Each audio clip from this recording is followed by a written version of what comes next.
Good evening. My name is Ryan Jenkins, and I'm the Interfaith Advisor at the William Jewett Tucker Center for Spiritual and Ethical Life. On behalf of the Tucker Center, good evening and welcome to today's Multifaith celebration in honor of the Reverend Dr. Martin Luther King Jr. This is going to be an amazing service. We have student speakers from a variety of religious and spiritual traditions, and we have incredible musicians, including the Rockapellas and the Dartmouth Gospel Choir. We'll get to hear the words of Reverend Dr. King and an exciting keynote address from Dr. Shaonta Allen.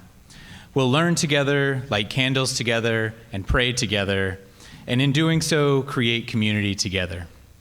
I hope this time, to use Dr. King's words, is a time of longing, of hope, and of solidarity. Tonight, I invite you all to reflect alongside these speakers, to feel the complicated feelings of pain and joy, despair and hope, and to feel the gravity of our present moment and envision a way forward together. Throughout this evening, I hope we are all able to recognize what Dr. King calls the fierce urgency of now. Let us use this service as a jumping-off point toward positive action, and let this time together be a dedication and rededication to Dr. King's plea that we make a choice and move past indecision to action. Thank you all so much again for being here.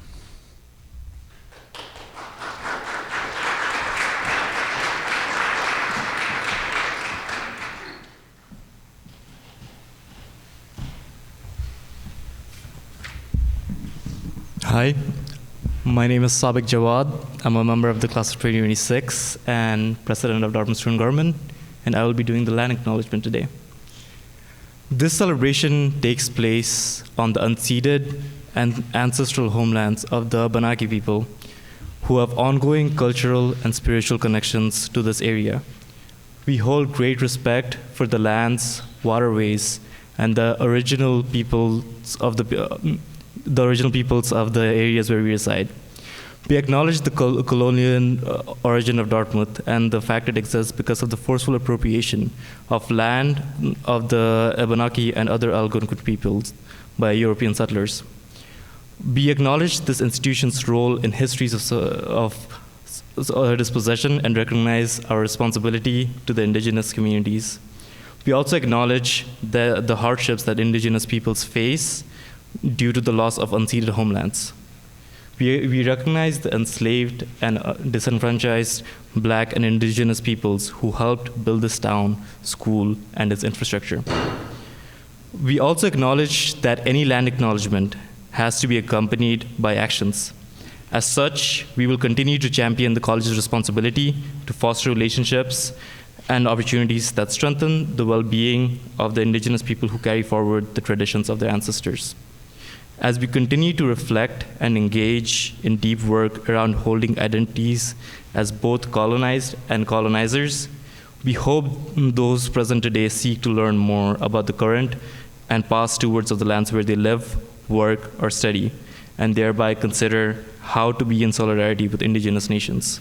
Thank you.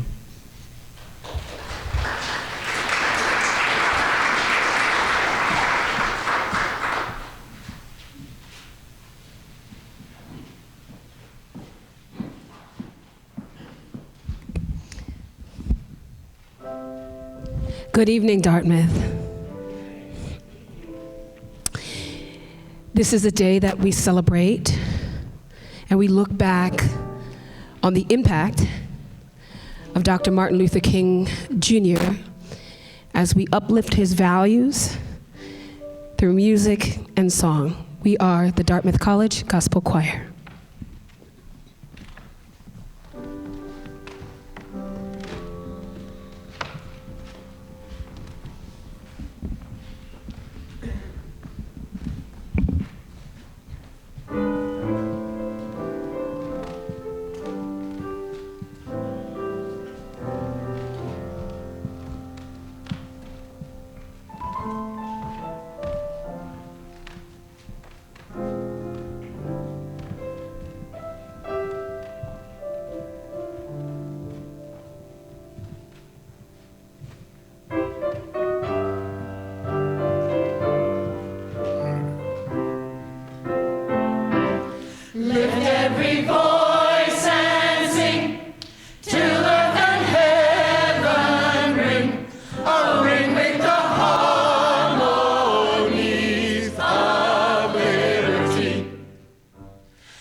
past has taught us. Sing a song full of the hope that the present has brought us. Facing the rising sun of a new day begun. Let us march on till victory is won. Victory is won. Victory is won. Victory is won. Victory is won.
Good evening, everyone. I'd like to thank you all for being here tonight, and I'd also like to thank the Tucker Center for hosting such a beautiful event. My name is Judah Jones. I am a member of the class of 2028 here at Dartmouth College, and I'm speaking on behalf of the Dartmouth College chapter of the NAACP. In thinking about Dr. King's legacy, many famous words come to mind. Among these is the oft-quoted line in his letter from a Birmingham jail, "Injustice anywhere is a threat to justice everywhere." But not nearly quoted as often is what immediately follows. Right after this famous line, Dr. King continues that we are caught in an inescapable network of mutuality, tied in a single garment of destiny. Whatever affects one directly affects all indirectly. These words ring just as true and just as important today as when Dr. King first wrote them. What affects our black students here affects our fellow Native students. What affects our Native students affects our fellow Latine students. What affects our Latine students affects our Asian students. What affects our international students affects our domestic students from the US. And what affects our students affects our faculty, our staff, our administration, and our campus community more broadly. What is most urgent to retain from his legacy is a single concept: solidarity. That inescapable network of mutuality that binds us together can either be the site of our weakness or the source of our strength as people committed to the support, defense, and liberation of all people from oppression that permeates society and extends even to our campus community here. In asking what our imperatives are in the current political moment, it can be difficult and overwhelming to know what our duties are to each other. But the answer is simple: show up. In remembering the legacy of Dr. King, there was not one thing he asked of any follower, spectator, or fellow leader that he was not also willing to do himself. Wherever organizing happened, he was there, regardless of whether he was the one who had planned it. Solidarity now means not just recognizing that what affects one group affects all, but building a community around that principle. When someone invites you to show up, I encourage you to show up. When someone invites you to organize together, I encourage you to collaborate. And when you feel you are struggling to do the work on your own, I encourage you to reach out to your community, but also to be that community when someone else reaches out to you. Like anything, organizing in a community takes work, but it's work that only gets easier when you have people to lean on and complete it with. Thank you.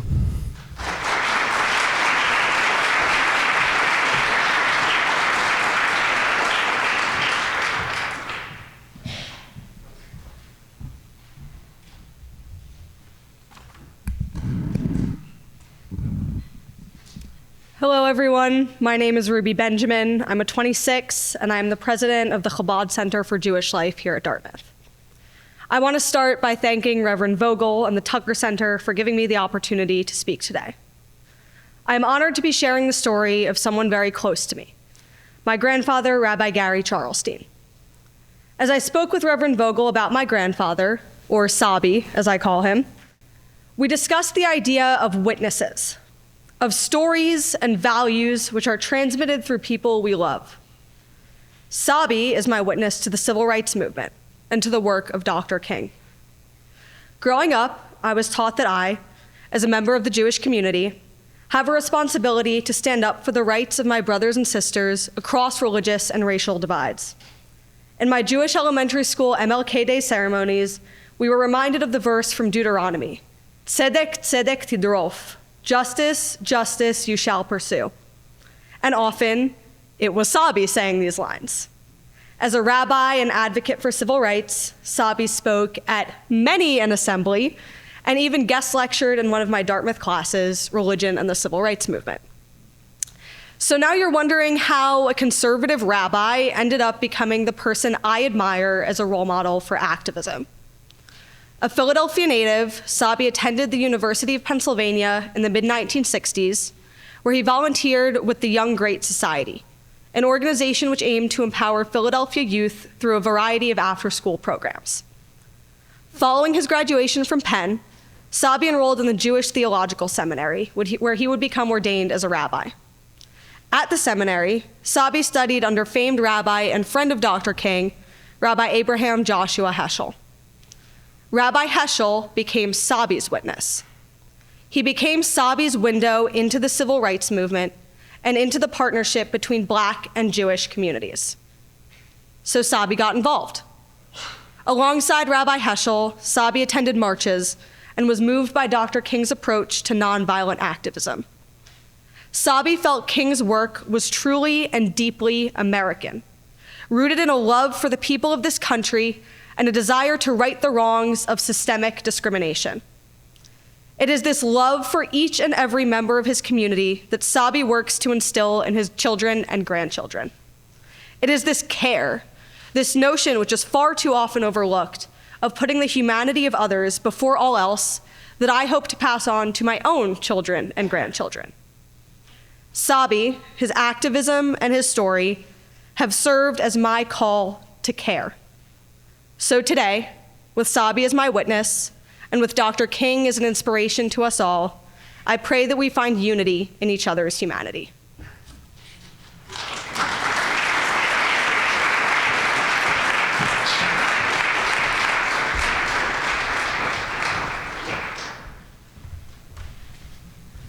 Good evening, everyone. My name is Swayam, and I serve as the Tucker Fellow for Public Relations. I'm going to be doing a passage from a speech by Reverend King, and the speech is called Beyond Vietnam, A Time to Break Silence. It was given at Riverside Church in New York City in 1967. We are now faced with the fact, my friends, that tomorrow is today. We are confronted with the fierce urgency of now. In this unfolding conundrum of life and history, there is no such thing as being too late. Procrastination is still the thief of time. Life often leaves us standing bare, naked, and dejected with a lost opportunity. The tide is in the affairs of men and women does not remain at flood, it ebbs. We may cry out desperately for time to pause in her passage, but time is adamant to every plea and rushes on. Over the bleached bones and jumbled residues of numerous civilizations are written the pathetic words, too late. There's an invisible book of life that faithfully records our vigilance or our neglect. Omar Khayyam is right. The moving finger writes, and having writ, moves on. We still have a choice today: nonviolent coexistence or violent co-annihilation. We must move past indecision to action. We must find new ways to speak for peace in Vietnam and justice throughout the developing world, a world that borders our own.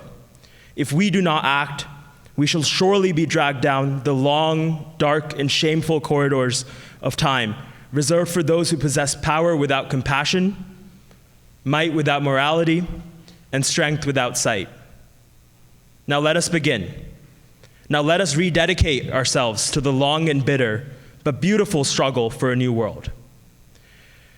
This is the calling of the children of God, and our brothers and sisters wait eagerly for our response. Shall we say the odds are too great? Shall we tell them the struggle is too hard? Will our message be that the forces of American life militate against the arrival as full men and women, and we send our deepest regards? Or will there be another message of longing, of hope, of solidarity with their yearnings, of commitment to their cause, whatever the cost? The choice is ours, and though we might prefer it otherwise, we must choose in this crucial moment of human history. Thank you.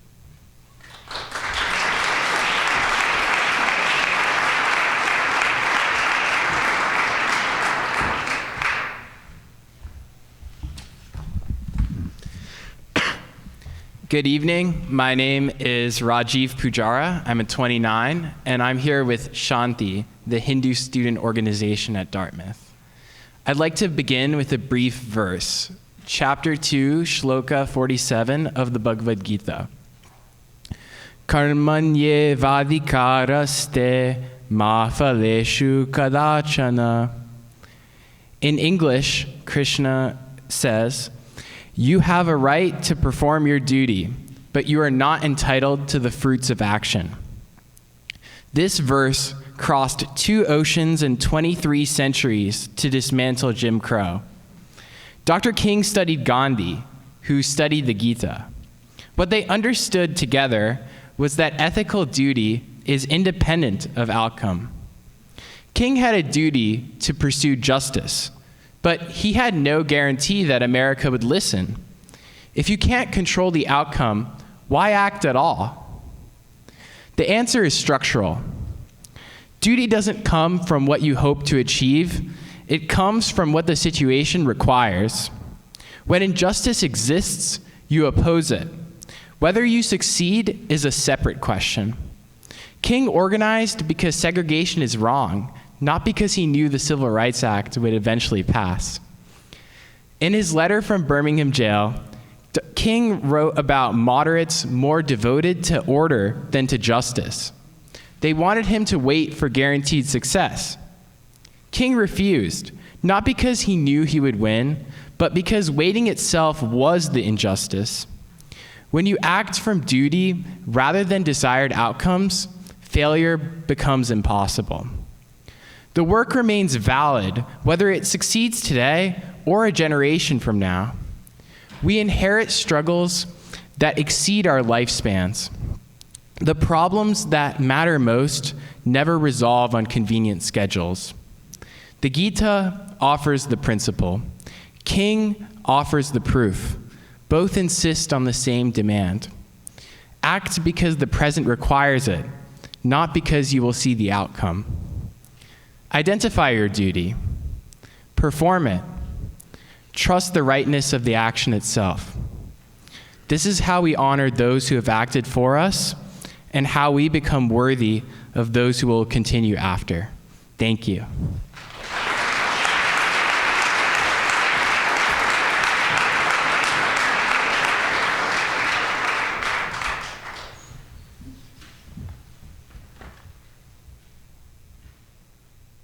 Assalamu alaikum, and peace be upon you all. My name is Riyan Mahmood. My name is Kabir Aziz, and we're both members of the class of 2029, representing Al-Noor Muslim Students Association. When Dr. Martin Luther King Jr. spoke of the fierce urgency of now, he was speaking to more than one moment in history. He was warning us about the danger of delay, of seeing harm unfold in front of us and convincing ourselves that it is not yet the right time to respond. King lived in a world where people were told to wait for justice. Today, many still hear that same message. For an interfaith community, this urgency feels especially familiar. Across religious traditions, we are taught that moral responsibility does not belong only to the past or the future, it belongs to the present. In Islam, justice is not optional or abstract. It is a duty that must be upheld even when it is uncomfortable, even when it challenges systems of power or public opinion. Although Dr. King was a Christian minister, his moral vision extended beyond any single faith.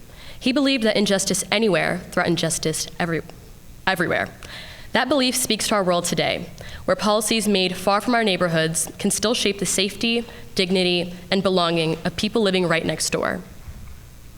Many faith traditions teach that belief without action is incomplete. In Islam, faith must show itself through care for the vulnerable, the displaced, and the fearful.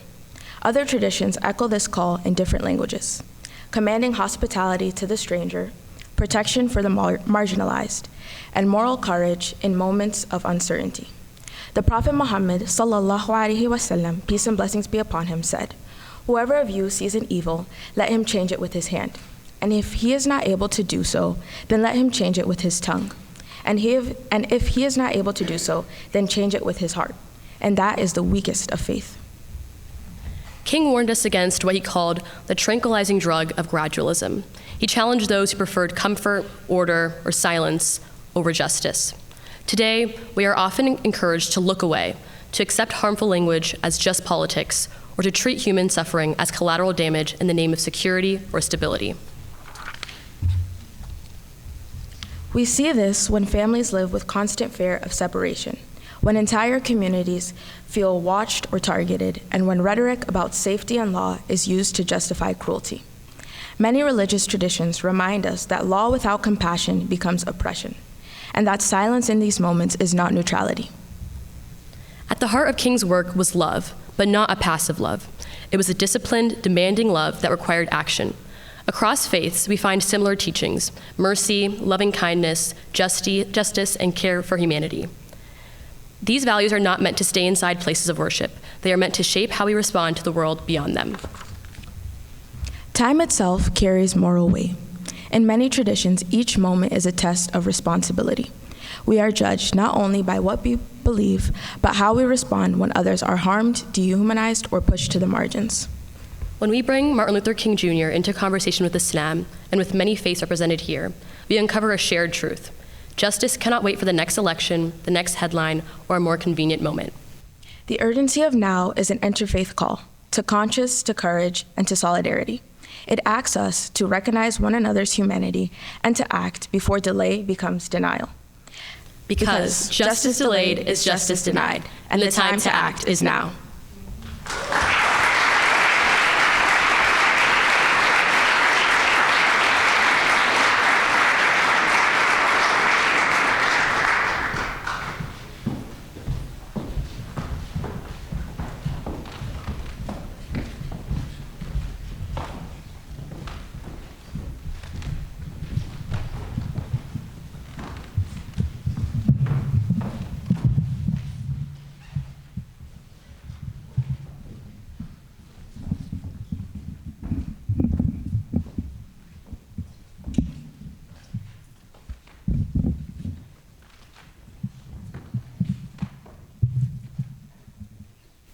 Sorry, lots of movement.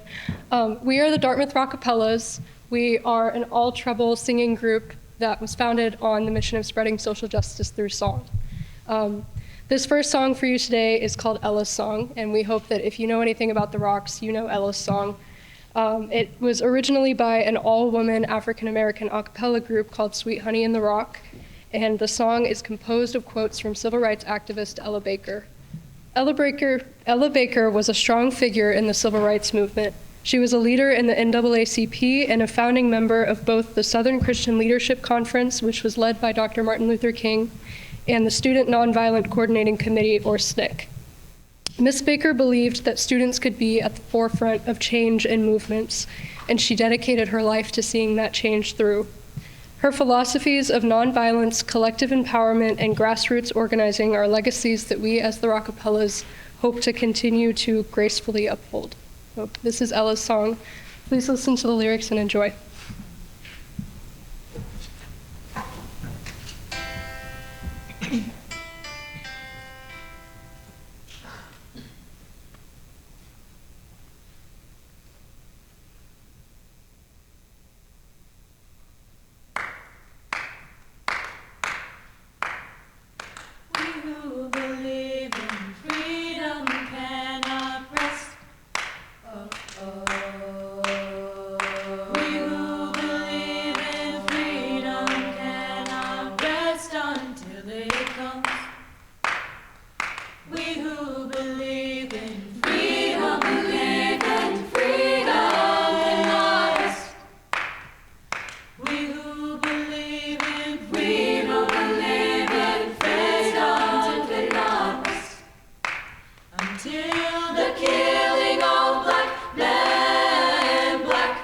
Mother, son.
We who believe in freedom, in and freedom, in our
Good evening, everyone. I want to take this moment to thank everyone for being here tonight. I know we're coming from different commitments, work, classes, all the above, so thank you. And it's also quite literally freezing outside, so I appreciate you guys coming out tonight and sharing this time together. My name is Grace Caldwell. I'm a senior here at Dartmouth studying anthropology and education. I also serve as a Tucker Fellow for major events. I am honored to introduce our keynote speaker this evening, whose work is deeply grounded in Black feminist sociology. Her scholarship begins with the reclamation of Black intellectual histories, most notably through her foundational work on Ida B. Wells, which shaped much of her future research and extends across Black political ideologies as they appear in pop culture, sports, religion, and social movements. Through this work, she rigorously examines and exposes the gendered and racial hierarchies that structure our social world. Her personal research also engages deeply with Black Christian millennials as she brings this expansive intellectual grounding into the classroom. Within the sociology department, she teaches introductory courses on social problems and social movements, as well as the course Dangerous Intersections, Intersectionality Beyond Boundaries. She's also the creator of the course Black Sociology, the first course of its kind to be taught at Dartmouth. I was delighted to meet with Professor Allen earlier today, and I asked her a simple but important question. Why sociology? Why not African and African American studies or women's and gender and sexuality studies? She shared that sociology is her foundation. She explained that sociology, through its methods and theories, creates space for transformation and social change. It allows lived experiences and identities to matter.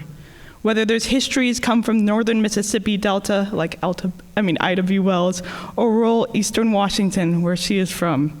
Sociology affirms that Black lives and Black stories are valid, meaningful, and worthy of scholarly attention. In a field where epistemologies have long been shaped and distorted by the wrong hands, sociology offers room for those histories to be reclaimed and reimagined on their own terms. With that, it is my great pleasure to welcome our keynote speaker this evening, Dr. Shaonta Allen.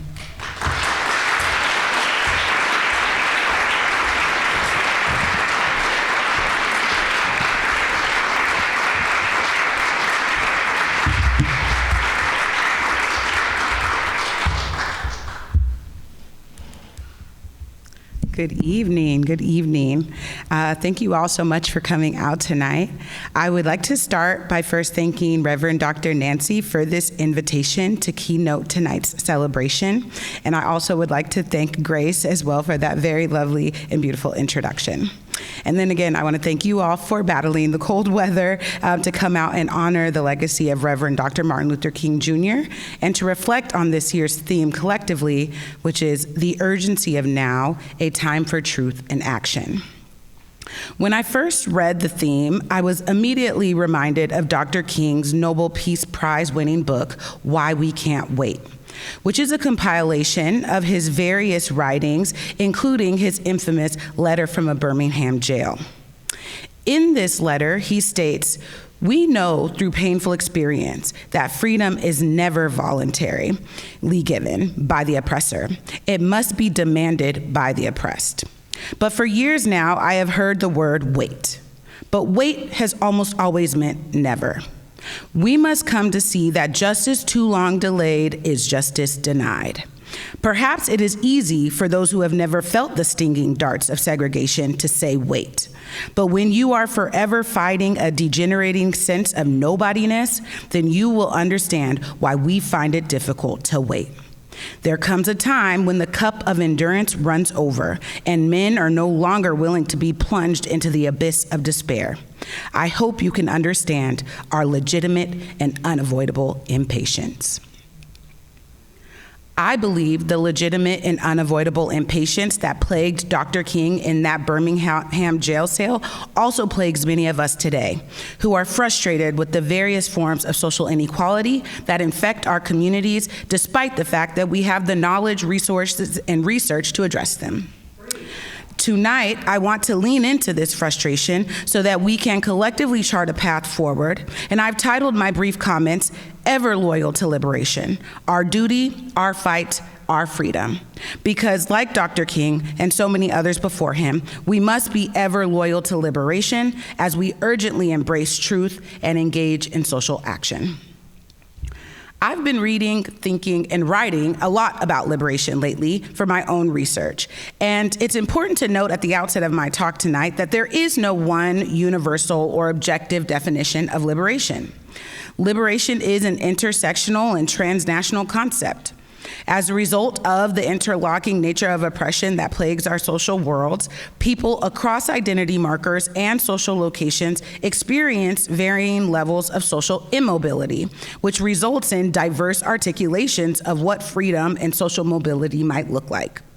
Liberation, then, is simply the complicated effort of envisioning what future relationships between social identity, social location, inequality, agency, and justice might look like. So tonight, I'm going to offer 3 strategies to help you remain loyal to liberation in your own lives. The first strategy is to cultivate a political imagination. As a scholar trained in both sociology and Black studies, my understanding of political imagination is informed by 2 scholarly concepts, the sociological imagination and the Black radical imagination. The sociological imagination is a term coined by C. Wright Mills in 1959. He states that in order to understand social life, we must understand the intersection between biography and history. For Mills, biography refers to our individual personalized experiences, whereas history references social and structural forces. Ultimately, this concept, the sociological imagination, compels us to situate individual experiences within the socio-historical context in which they are intricately tied. Mills contended that a new lens and imagination is necessary if we want to do critical social work. To fully understand why people are the way they are and do the things they do, we must first understand the social, historical, cultural, and organizational environments that they inhabit. The other concept that informs my perceptions of political imaginations is the Black radical imagination. This concept was introduced to the academic literature by historian Robin D.G. Kelly in 2002. For Kelly, radical imaginations are necessary precursors to societal innovation. He notes that without new visions, we don't know what to build. We only know what to knock down. We not only end up confused, rudderless, and cynical, but we forget that making a revolution is not a series of clever maneuvers and tactics, but it's a process that can and must transform. Unless we have the space to imagine and a vision of what it means to fully realize our humanity, all of the protests and demonstrations in the world will not bring about our liberation. With these concepts in mind, I encourage you all today to be intentional about cultivating a political imagination. Embracing your political imagination will help you to conceptualize liberation for yourself, which you might be surprised to hear is actually quite difficult to do for many people. I recently published an empirical research article in a top sociology journal called Social Problems, and this article focused on the political imaginations of Black Christian millennials. I asked my study participants to describe to me what Black liberation looked like to them. And one respondent, whom I called Vernon, responded to me and said, I can't tell you what freedom is because I've never seen it. I've never seen liberation for my people, and I can't even tell you stories of liberation. I can tell you what it could probably look like because Black people have and continue to create freedom spaces whenever we can, but as a whole in this country, we don't know what it is. We don't know what it means, and we haven't for so long. And that's hard because that's something that we fight for, but we don't even know what it looks like. We just know what it doesn't look like. It doesn't look like where we are now. And we know that we've got to get as far away from where we are now before we can really start to shape what Black liberation might look like in the future. Oftentimes, we trivialize the act of imagining, reserving it and relegating it to child's play. But just like the sociological and Black radical imagination concepts demonstrate, there's political power in imagining new and different social worlds. And just like Vernon's comments teach us, we significantly stifle our capacity for social change when we do not create space to imagine. So for the remainder of 2026, challenge yourselves to imagine and imagine fully. The second strategy is to identify figures who can serve as political models and guides. Historians are well known for saying that history repeats itself, suggesting that similar patterns of human behavior, societal trends, and mistakes often recur across different eras and geographic locations. Many of our faith traditions posit that there's nothing new under the sun, also suggesting that human experiences and practices tend to be repetitive. This certainly holds true with regard to the manifestation of social problems and social inequality. And while this initially seems disheartening to those of us committed to engaging in social change, the one advantage of this is that there is so much to learn from past intellectuals and political agitators. Do the readings and the research. Find the individuals and the organizations and the faith communities and traditions that have historically addressed the issues that you are passionate about. Learn from what they went through and what they did and build upon that. We don't need to reinvent the wheel. As a trained sociologist whose research focuses on the dynamic religious and political experiences within Black communities, two of the most formative intellectual and political figures in my life have been W.E.B. Du Bois and Ida B. Wells Barnett, both of whom were undoubtedly loyal to liberation. What I find most fascinating and inspiring about their commitments to liberation is how they were grounded in community and an ethic of care.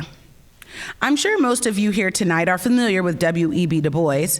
He's recognized as the first Black man to earn a PhD from Harvard. He's a co-founder of the NAACP, and he was a prolific writer who penned rigorous academic research as well as sociologically informed fiction, poetry, and even children's books. He is considered a member of the canon of classical sociological theorists and has had a significant impact on the sociological subfields of race and ethnic relations, religion, and urban sociology. In the first semester of my doctoral program, I got an opportunity to take an entire class on the work of Du Bois. And the story that stuck out to me the most from that class was his experience with a man named Sam Hose. In 1899, Sam Hose, a Black man, got into a dispute with his white employer, which ignited a manhunt across the state of Georgia after accusations that Hose had murdered his employer. This case has even been described by some news outlets as the largest manhunt in the state's history. Du Bois, who was working as a faculty member at what is now Clark Atlanta University, and who was known to be very passionate about the inequities that Black communities faced, had heard about this manhunt and decided to use his academic and intellectual skills to write a letter about the horrors of lynching and share it with the editor of the Atlanta Constitution, whom he had already had a scheduled meeting with. In a 1961 interview, Du Bois discussed heading to the meeting, and he stated, "I had heard about the situation with Sam Hose, and I had heard that he had been caught and lynched. And I was on my way to meet with the editor of the Atlanta Constitution, and I passed a meat market, which happened to have his fingers and toes on display and being exhibited. Well, I didn't deliver the letter. I went back to Atlanta University, and then I made up my mind that knowledge was not enough. That even if people were ignorant of essential matters which they had not known, they wouldn't correct their actions without more realization of just what the difficulties were. They had not only to know, but they needed to act. Ida B. Wells is the political and intellectual figure who inspires me most. She is a contemporary of Du Bois and is most known for her cultural criticisms of American racism.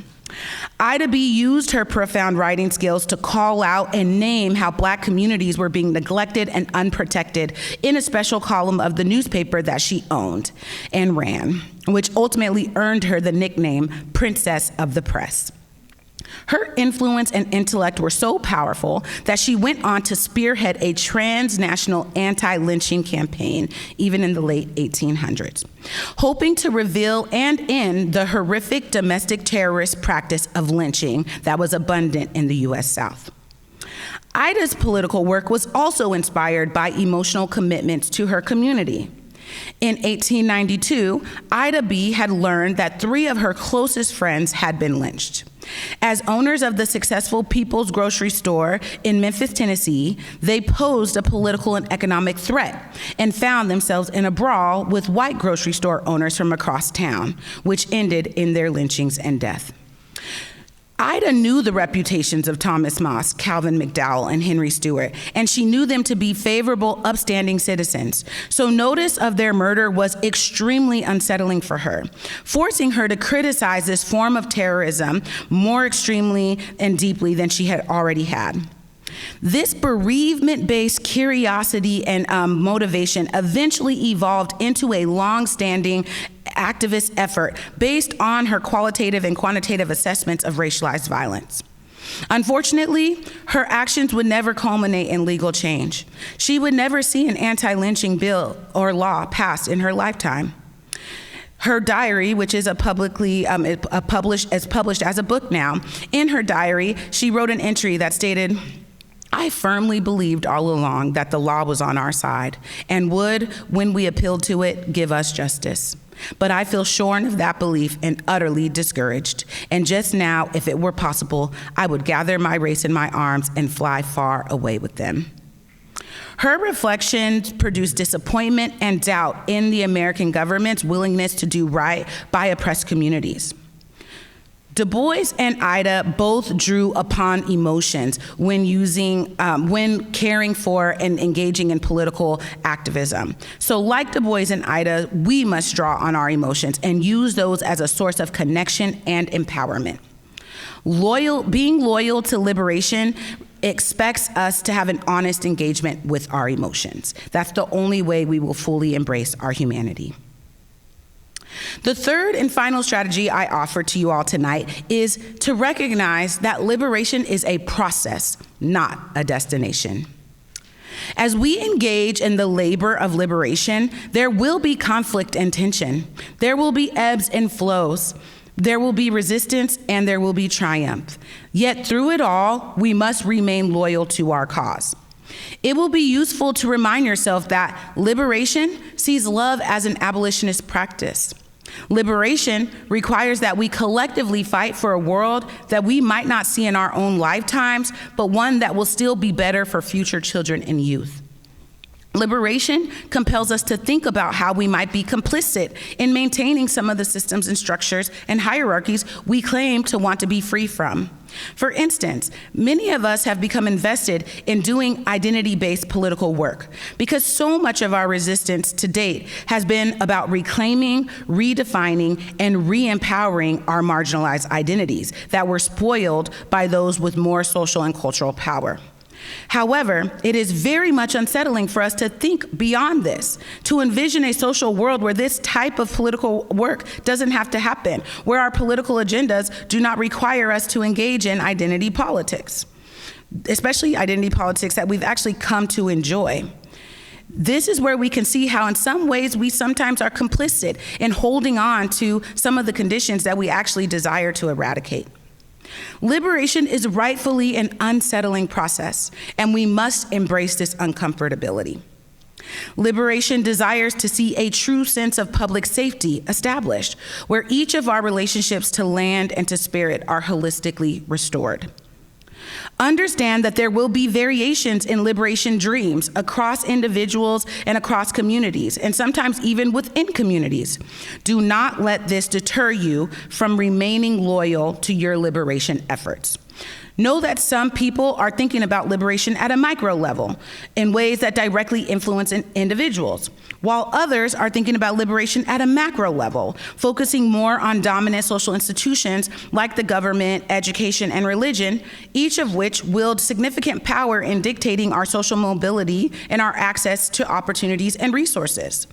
Some people are thinking about liberation in the long term and are open to utilizing social change strategies that are more conservative or accommodating, while others are committed to seeing change occur immediately, and as such, they desire to employ more radical and transformative methods. Do not fall into the trap of comparison, because history has taught us that comparison is the thief of joy, and when we compare, we often divide ourselves, and division makes us vulnerable to conquest. I'm going to wrap up tonight by asking you all to engage in the same activity I asked my study participants to do. I want you to close your eyes and take a few seconds to envision a liberated society. With every eye closed, I want you to imagine what our social world would need to look like for you to truly believe that we were collectively free.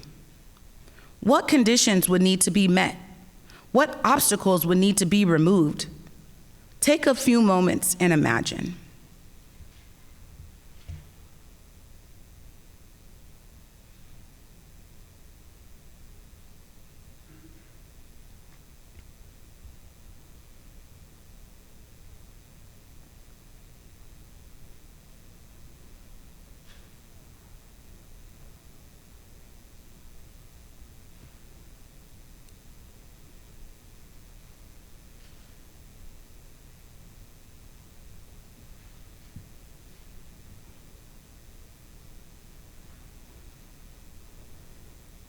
So it's been a few seconds, so you can open your eyes. Maybe some of you all imagined a society that would be free of racial and ethnic tensions, religious intolerance, sexism, and homophobia. Maybe you dreamed of communities that are bounded by they are united by their differences rather than being segregated by them. Some of you likely saw a future where indigenous communities could return to their native and ancestral lands without fear of conflict, that no community or group of people would feel that they had no place to call home. Or where maybe you saw children having access to clean water, nutritious food, and stable electricity. Many likely envisioned a society where workers simply earned a living wage. Our dreams might vary, but they all shed light on the bigger picture, that we have work to do, and now is the time for truth and action. The main thing I would like you all to take away from this thought exercise is that there is power in imagination. Ask yourself, who benefits when we are not able to articulate what we would like to see in the future, but can only describe what we want to tear down? Liberation requires that we shift from merely thinking about what was and what has been to start to think about what could be. Yes, we must consider past and present truths, but all while charting a path toward future truths as well. My comments tonight were in many ways inspired by Black Panther Party activist and Black liberation advocate Assata Shakur, who just recently passed back in September. She so eloquently reminded us that it is our duty to fight for our freedom. It is our duty to win. We must love each other and support each other because we have nothing to lose but our chains. Our duty refers to our moral obligation and social responsibility to one another. Our fight references the violent struggle to confront and resist oppression. And sociologically, we conceptualize violence as not just physical, but also symbolic, cultural, and institutional. Our freedom harkens to our emancipation, our liberation, our capacity to move through society unchained physically and mentally, without fear of social or legal obstacles and constraints. I hope it has become evident that I see liberation as a spiritual endeavor. It is inherently spiritual because it is predicated on hope for an emancipated future and a radical imagination that surpasses normative understandings. It requires us to honor, value, and care for the human dignity and the spirit of humanity of those we are placed into community with. My Christian faith, for instance, particularly stimulates my political imagination by compelling me to be the change that I want to see in the world, to walk by faith and not by sight, to call those things that are not as if though they were, and to speak the liberation I desire to see into existence. My Christian faith encourages me to foster what Dr. King referred to as a beloved community by instructing me to see all people in society, even those who don't look like me, talk like me, or agree with me politically or theologically, as still children of God and made in his divine image. I encourage you all to think about how your faith promotes liberation and to do that along with the 3 strategies that I've discussed tonight: to cultivate a political imagination, to identify political role models, and to remember that liberation is not a destination, but it is an ongoing process. Like Dr. King in that Birmingham jail, our cup of impatience has run over. Let's embrace what Dr. King called legitimate impatience. Let's remain ever loyal to liberation. Thank you.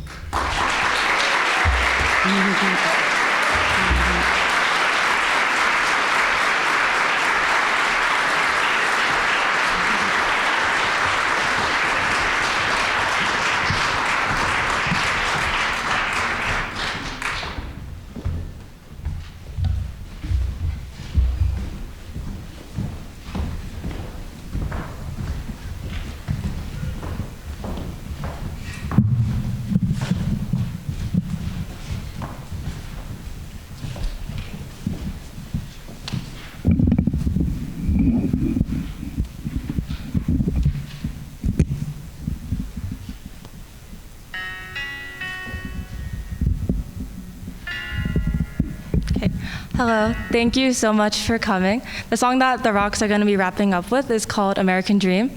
It was written by Ray Zaragoza. She's an LA-based folk singer and daughter of a Taiwanese mother who immigrated from Japan and a Mexican indigenous father who uses her songwriting as an expression of political activism and advocacy. We hope that as you listen to this song, you also take the time to carefully listen to the lyrics and reflect on how they relate to your own life and to the times of today. Right now, it seems like there is no shortage of reasons for the frustration, sadness, anger, and hopelessness you might be feeling over the state of this country. But despite that, we keep fighting for it and pushing towards the change that we want to see. Because at the end of the day, all of us deserve to be here. So with that in mind, here's American Dream.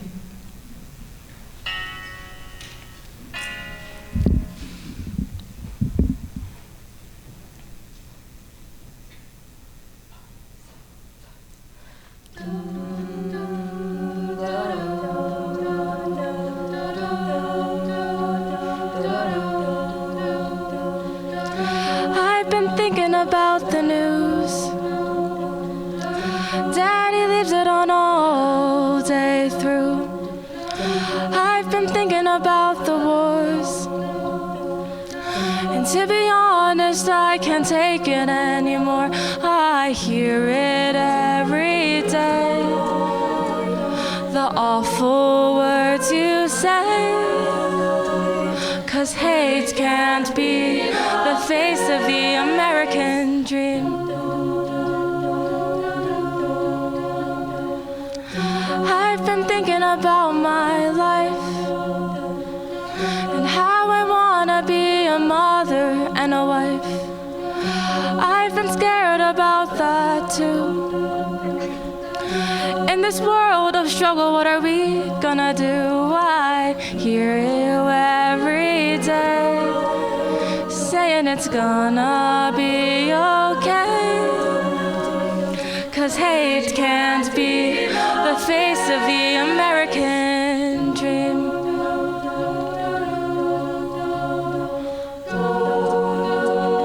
And I know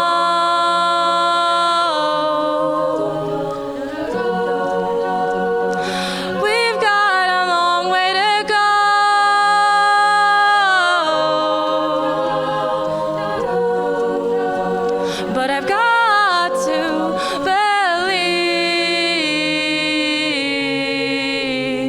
That change is a choice, and it can start with me.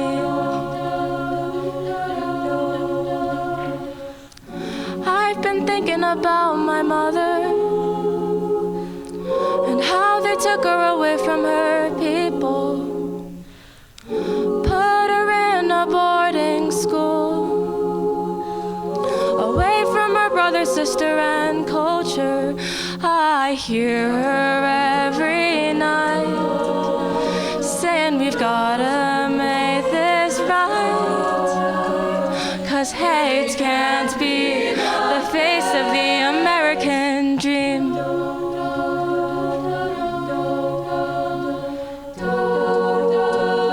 And I know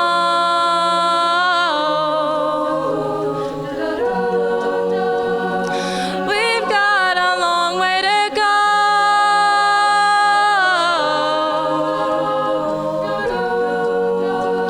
but I've got to believe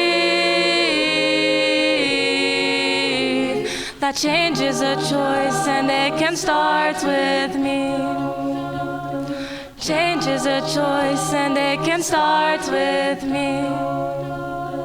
Change is a choice, and it can start with you.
Hello, everyone.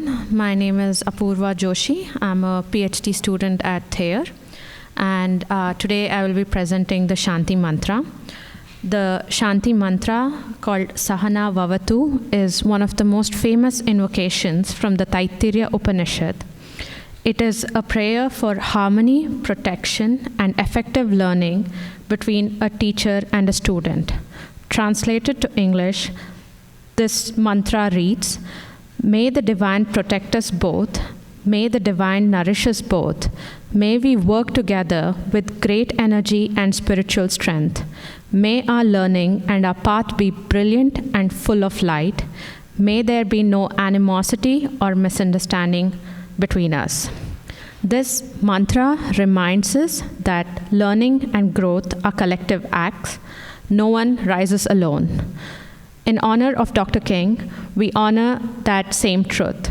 Justice, peace, and equality are built together through shared courage and compassion. The mantra, Om Sahana Vavatu Sahanau Bhunaktu Sahaviryam Karavavahai Tejasvinavaditamastu Ma Vidvishavahai. Om Shanti Shanti Shanti. Thank you.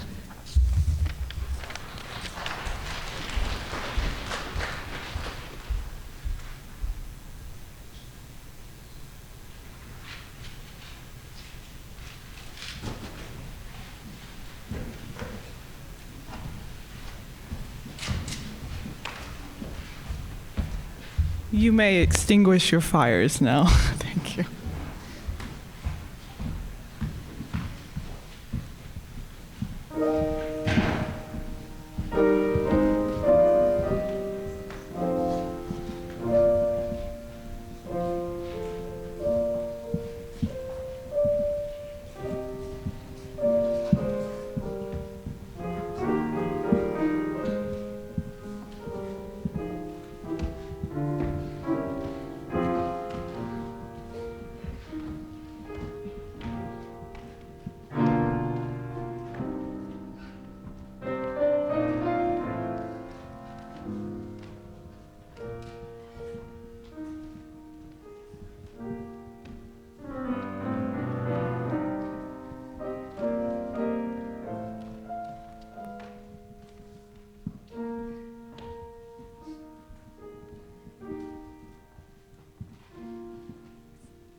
Everybody clap your hands. Clap your hands like this. Come on, sopranos.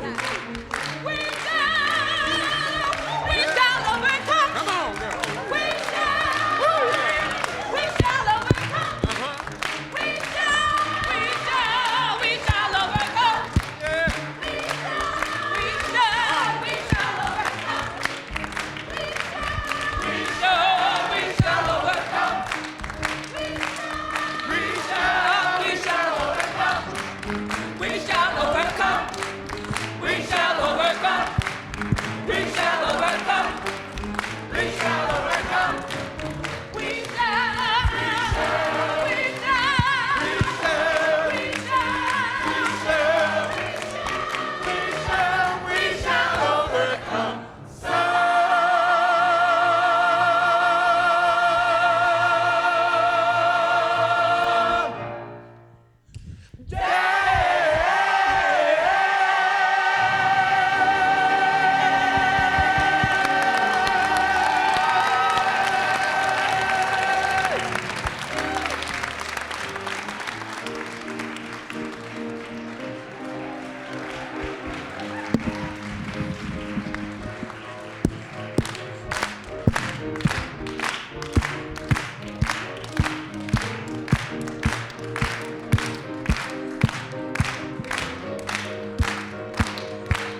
I can't help myself. Can I get an amen?